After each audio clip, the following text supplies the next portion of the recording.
भीती वाटतेय देवा, मला खूप भीती वाटतेय।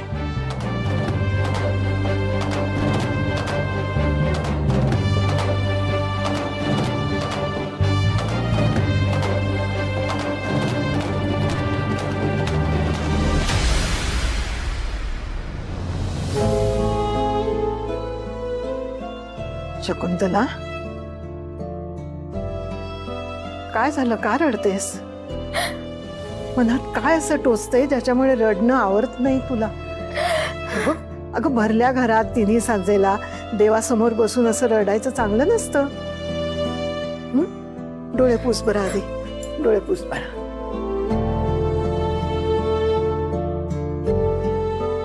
सांग बघू काय झालंय ते। आई, आज सकाळी उठल्यापासून मनाला ना नुसती रुखरुख लागली बघा।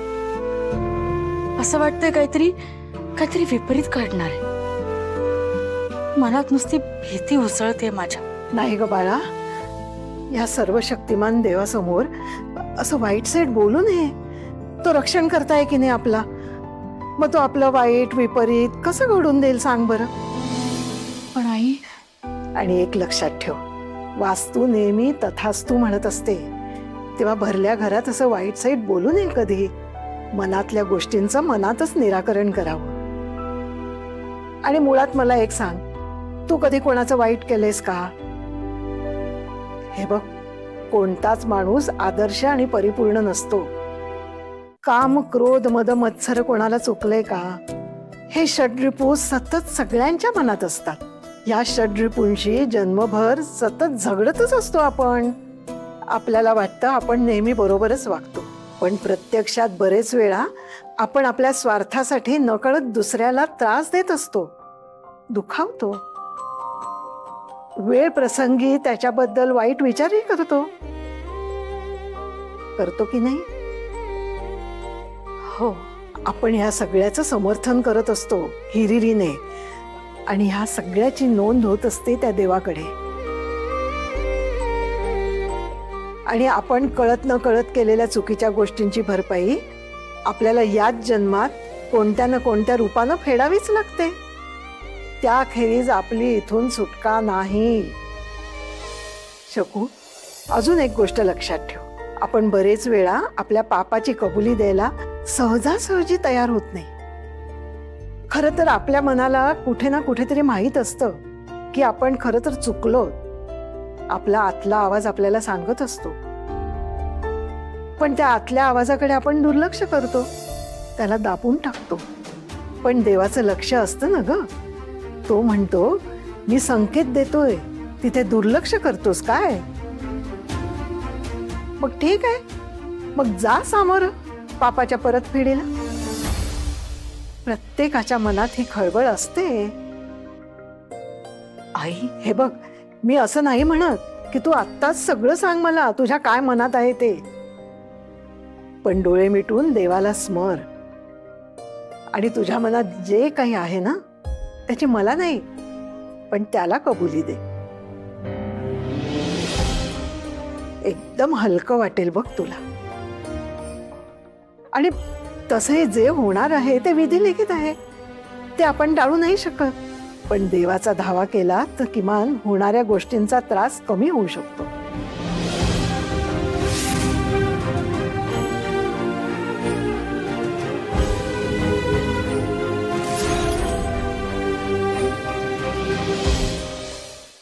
काय पटतंय ना मी काय म्हणते ते? हो हो ना? मग आता एक काम कर, माझ्या बरोबर जरा बाहेरचं, आपण आपल्या जवळच्या बागेत जाऊन जरा फेरफटका मारून येऊ। जरा हवेवर बाहेर पडलीस ना की बरं वाटेल तुला। इथे बसून तेच तेच विचार घोळत राहतील तुझ्या मनात। ठीक आहे, ठीक आहे, मी बाहेर थांबते, ये तू। ये।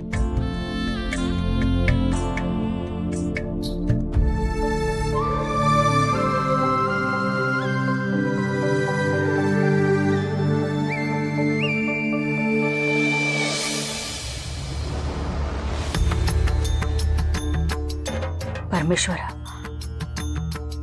काय चूक काय बरोबर हे नाही समजत आहे मला। जन्मभर नवऱ्याने जे सांगितलं ते डोळे मिटून करत आले रे. माझा नवराच माझ्यासाठी देव आहे रे. म्हणूनच आज जेव्हा ते स्वप्न पडलं तेव्हा घाबरून गेले मी. परमेश्वरा, माझ्या बाबतीत काही झालं तरी चालेल. हा जे स्वप्नात दिसलंय ते ह्यांच्या बाबतीत प्रत्यक्षात घडू नये एवढीच तुझ्या चरणी प्रार्थना. खूप भीती वाटते मला. सांभाळ परमेश्वरा, सांभाळ.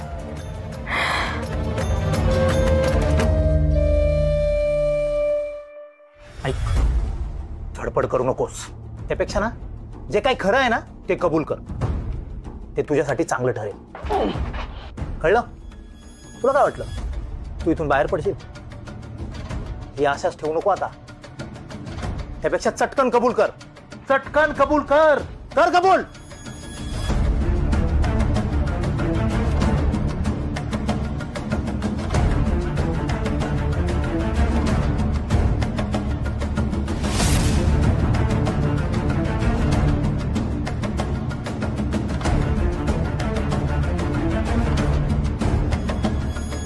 मामा, श्रेयस हाच तो प्रशांत जो दयानंद काकांसाठी काम करतोय. मामा बोला का? आता बोल ना. आता का तोंड बंद आहे तुझं? तोंड बंद ठेवण्यासाठी दयानंदकडून पैसे मागत होता ना. आता तेच तोंड उघडायचं आणि खरं काय ते सांगायचं. कळलं ना? दयानंदची सगळी सिक्रेट सांगायची तरच तुझा जीव वाचेल. खरं खरं सांग, श्रेयसचा जीव घेणारा दयानंद होता ना? सांग लवकर. बोल पटकन. श्रेयस, श्रेयस थांब थांब.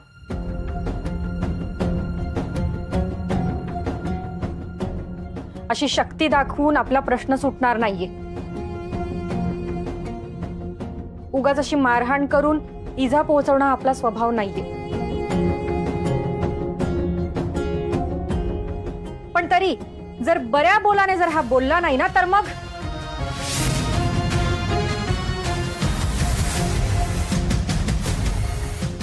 ह्याला सगळं खरं सांगावंच लागेल.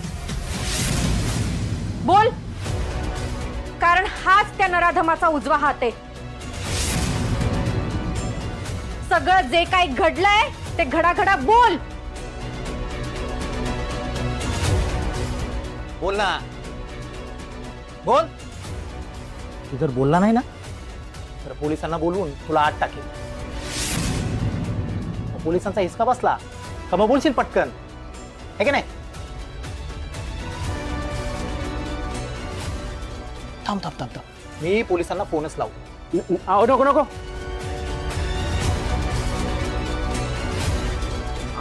हो, पोलिसांना कशाला फोन करताय? पटकन बोल मग. मला माफ करा साहेब, मी जास्त काही बोलू शकत नाही. मात्र एवढं सांगेन की जे काही तुमच्या बाबतीत आणि आराध्या मॅडमच्या बाबतीत झालंय ते सगळं दयानंद साहेबांनीच केलंय. अहो, मी फक्त त्यांच्या आज्ञेचं पालन करत होतो. अहो, मी फक्त प्यादा आहे हो. सगळ्यांचे करते धरते दयानंद साहेबच आहेत. अहो, मी फक्त हुकमाचा बंदा होतो. अहो, माझ्यावरती सगळा आल घालून तुमच्या सर्वांसमोर मला अटक केली असे दाखवलं. अहो, हे सर्व खोटं होतं. कोल्हापूरला जाऊन मोठा शोध केला. अहो, हे सगळं नाटक होतं त्यांचं.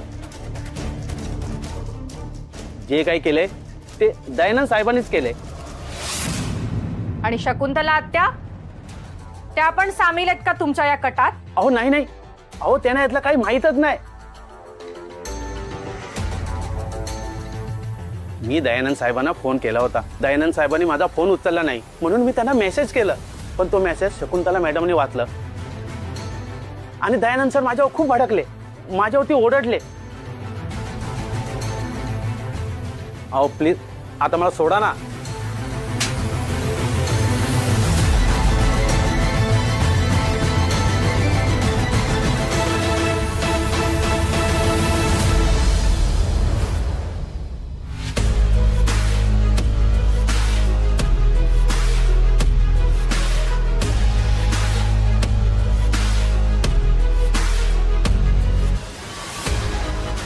मामा,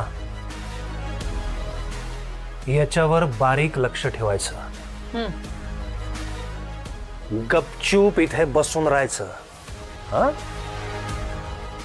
वेळ येईल तेव्हा खरं काय ते बोलायचं, नाहीतर तुझी रवानगी थेट जेलमध्ये. कळलं का?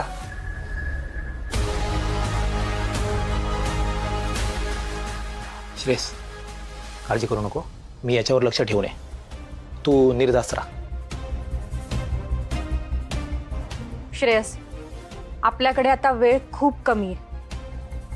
शकुंतला आत्या यायच्या आत आपल्याला आपली कामं करायला हवी, कारण आपली लढाई आता शेवटच्या टप्प्यावर आली आहे.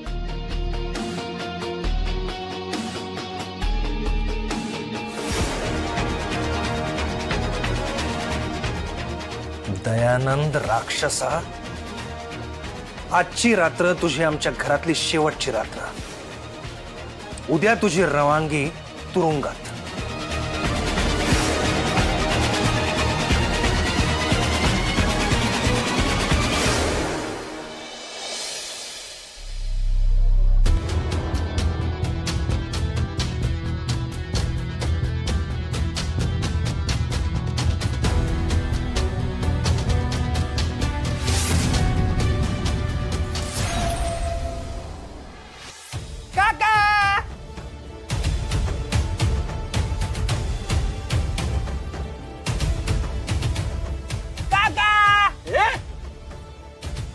वेडेपणा, हेडफोन काय काढलेस आणि ओरडतोस काय माझ्या कानात? मूर्ख कुठला. कंटी, मी तुमच्याशी गप्पा मारायला आणि बोलायला आलो होतो, पण आता मला तुमच्याशी नाही बोलायचंय. आता त्यालाच सांगतो तुमचं नाव. अरे अरे अरे, थांब थांब थांब थांब.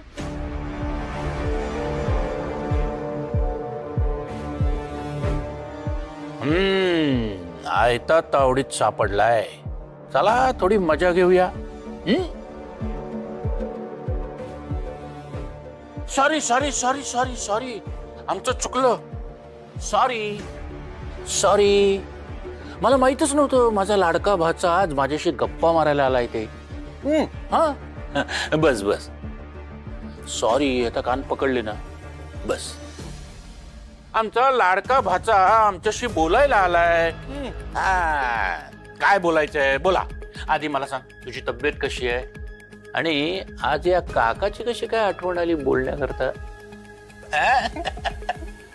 मी तुम्हाला सांगतो, ते एक सिक्रेट आहे, पण हे सिक्रेट आपल्या दोघांच्यातच राहायला पाहिजे. आत्याला कळता कामा नये. आधी तुम्ही मला प्रॉमिस करा, तरच सांगतो. आत्याला पण नाही सांगायचं? प्रॉमिस. पण असं कोणतं सिक्रेट आहे की जे तुला फक्त मलाच सांगायचंय? तुझ्या बायकोलाही नाही, आत्यालाही नाही? हा, बायकोला तर नाहीच नाही. तिचं तर बिलकुल नाव घेऊ नका. तिला कळलं तर ती ओरडेल मला. बायकोला आणि आत्याला कळता कामा नये. अरे पण आत्या तर तुझे खूप लाड करत असते. लाड तर करते माझे, पण मागच्या वेळेला तिला कळलं होतं ना, तेव्हा ती खूप ओरडली होती ना मला. म्हणून तिला कळता कामा नये. म्हणून मी सांगतोय की सिक्रेटच राहिलं पाहिजे आपल्या दोघांच्यातलं. हा, ओळखा भाऊ. तुला संत्री खायच्यात ना, ती आंबट आंबट तुला आवडत नाही, ती आत्या बरोबर होती, तू नको. नाही. अरे बापरे, मग नाही, मला नाही माहित. आता तू सांग. तुम्हाला आठवत आहे का, तुम्ही मला मागच्या वेळेला ते सरबत दिलं होतं, गोड गोड, कडू कडू, आंबट आंबट. सरबत? हे सरबत तुम्हाला प्यावं लागेल. घ्यावंच लागेल. हो, घ्या घ्या घ्या. गिरवायचे ना. आठवलं. ते सरबत मला खूप आवडलं होतं, ते मला परत पाजणार का? अरे नक्कीच. वा वा, मासात स्वतःहून जाळ्यात आलाय. ही संधी सोडून चालणार नाही. काय झालं काका? हा, नाहीये का तुमच्याकडे आता ते सरबत? आहे ना, आहे, खूप आहे. चल तुला दाखवतो.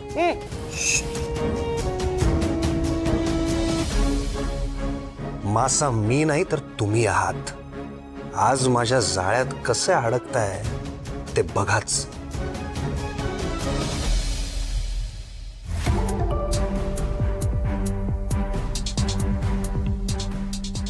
काय रे, कसला विचार करतोयस? येतोयस ना?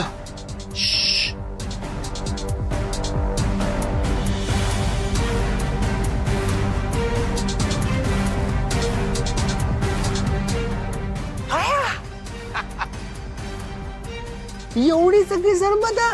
काका तुम्ही ग्रेट आहात. तुम्ही जे सांगाल ते सगळं मी ऐकेन. नाही चला नाही. मला सरबत खूप आवडतं ना. मग मला एक बाटली नाही पुरणार. ते अजून 2 बाटल्या का? अजून 2 बाटल्या? अरे वा, लॉटरीच लागले. काय म्हणालात? काही नाही, काही नाही.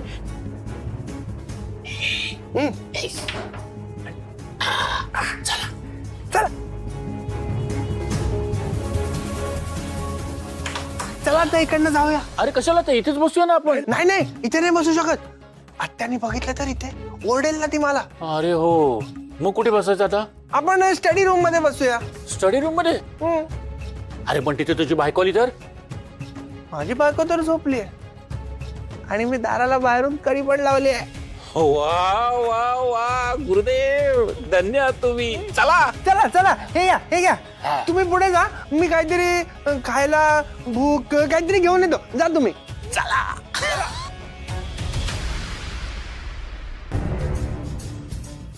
दयानंद काका, तुमचे दिवस भरले आता.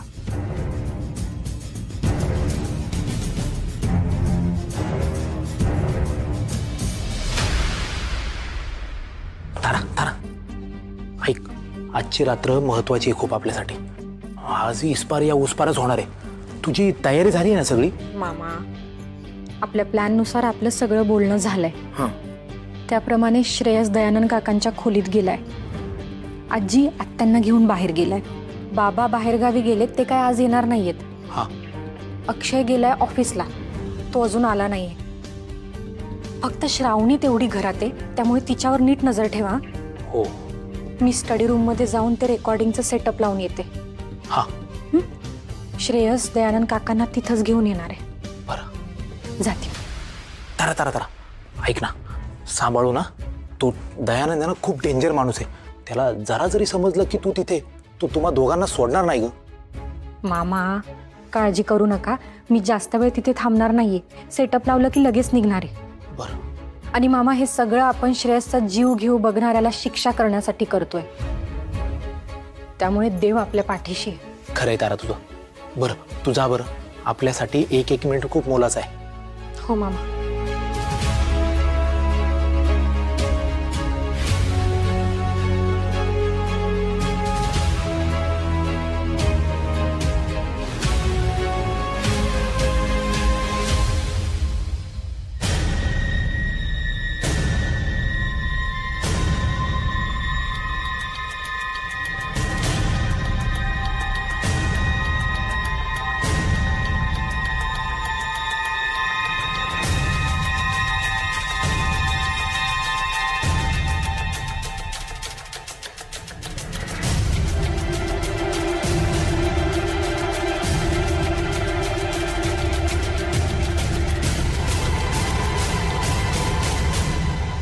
हीच जागा बरोबर आहे. म्हणजे दयानंद काका पण टिपले जातील आणि त्यांचा आवाज पण नीट रेकॉर्ड होईल. त्यांच्या कावळ्याच्या नजरेला हे दिसता कामा नाहीये फक्त.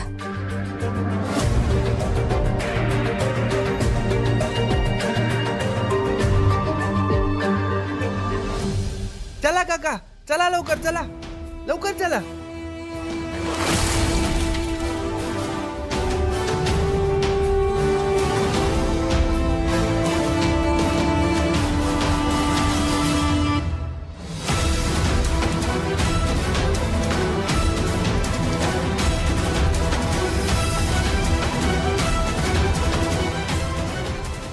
आराध्या रूमच्या बाहेर गेलेली दिसत नाहीये.